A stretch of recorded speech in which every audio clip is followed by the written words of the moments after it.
বেশ কিছুদিন আগে আমরা এরকম টাইপের ফটোকে ভাইরাল হতে দেখেছিলাম। তো আপনিও যদি চান যে আপনার ফটো দিয়ে এরকম টাইপের ফটো তৈরি করবেন, তাহলে কিন্তু ভিডিওটা অবশ্যই লাস্ট পর্যন্ত দেখতে হবে। তো চলুন বেশি কথা না বাড়িয়ে ভিডিওটি স্টার্ট করি।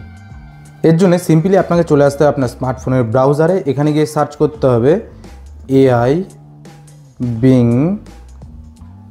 Image generator.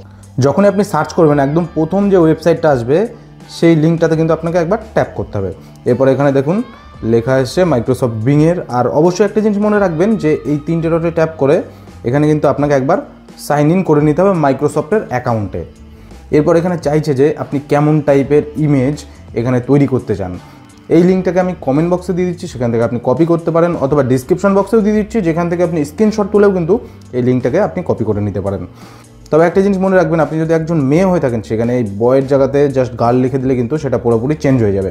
আর একটা জিনিস হচ্ছে কি ইউটিউবের এখানে যদি আপনি ইনস্টাগ্রাম লেখেন তাহলে কিন্তু ইনস্টাগ্রামের লোগো আসবে। এবার এখানে চাইলে আপনি কিন্তু red and white casual shirt লিখেছি, এখানে আপনি কালার চেঞ্জিংও করতে পারেন। এরপর এখানে ইউজার নেম, এই ইউজার নেমের এখানে আপনার নিজের নাম দেবেন, দিয়ে ক্রিয়েট অপশনে ট্যাপ করতে হবে। জাস্ট একটু টাইম লাগবে, কারণ এদের এই ওয়েবসাইটে কিন্তু হিউজ ডিমান্ড চলছে, যার জন্য এরা একটু টাইম নিতে পারে। ফাইনালি কিন্তু চলে এসছে, দেখুন এখানে ইমেজটা চলে এসছে। বাট এই ইমেজে কিন্তু আপনার নিজের ছবি নেই। এখানে যদি আপনার নিজের ছবি দিতে চান তার জন্য কী করতে হবে সেটা বলে দিই। তার আগে অবশ্যই এই ফটোটাকে কিন্তু ট্যাপ করে সেভ করে রাখেন। তো আমি কিন্তু এটাকে গ্যালারির মধ্যে সেভ করে নিলাম। তো ফাইনালি আমার গ্যালারিতে সেভ হয়ে গেল, দেখেন গ্যালারির মধ্যে চলে এসছে আমার এই ফটোটা। এইবার কি করতে হবে, এইবার এই ফটোটাতে আপনার নিজের ফটো কীভাবে দিতে পারবেন সেটা দেখিয়ে দেবো। এবার আবারও চলে আসুন ব্রাউজারে। এখানে আপনার নিজের ফটো দেওয়ার জন্য কী করতে হবে, এখান থেকে আমি একটা নতুন পেজ ক্রিয়েট করে নিচ্ছি। এখানে গিয়ে সার্চ করতে হবে রিমেকার AI। তো রিমেকার AI যখন সার্চ করবেন, এটা কিন্তু রিমেকারের ওয়েবসাইটে চলে এসছে।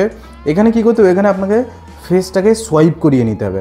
তো ফেস সোয়াইপ অপশনটাতে ট্যাপ করুন একবার। এখানে জাস্ট ইন্টারনেটের কারণে এটা দেখাচ্ছে। জাস্ট এখানে আপলোড ইমেজ, অরিজিনাল ইমেজ, যে ইমেজটাতে আপনি ফেস সোয়াইপ করাতে চান সেই ইমেজটা কিন্তু এখানে ইনপুট করতে হবে। তো আমি ফটো লাইব্রেরি থেকে আমার এই যে ফটোটা তৈরি হলো এটাকে আমি সিলেক্ট করে নিলাম, ডান। এরপর যে ফেসটা আপনি সোয়াইপ করাতে চান, মানে আপনার নিজের ফেস, তো আপলোড সোয়াইপ ইমেজ, ফটো লাইব্রেরিতে চলে গেলাম। এখান থেকে আমার এই ফেসটাই ডান করে দিলাম। এবার সোয়াইপ, এখানে কিছুটা টাইম নেবে, তারপরে কিন্তু ফাইনালি আউটপুটটা আমরা পেয়ে যাব।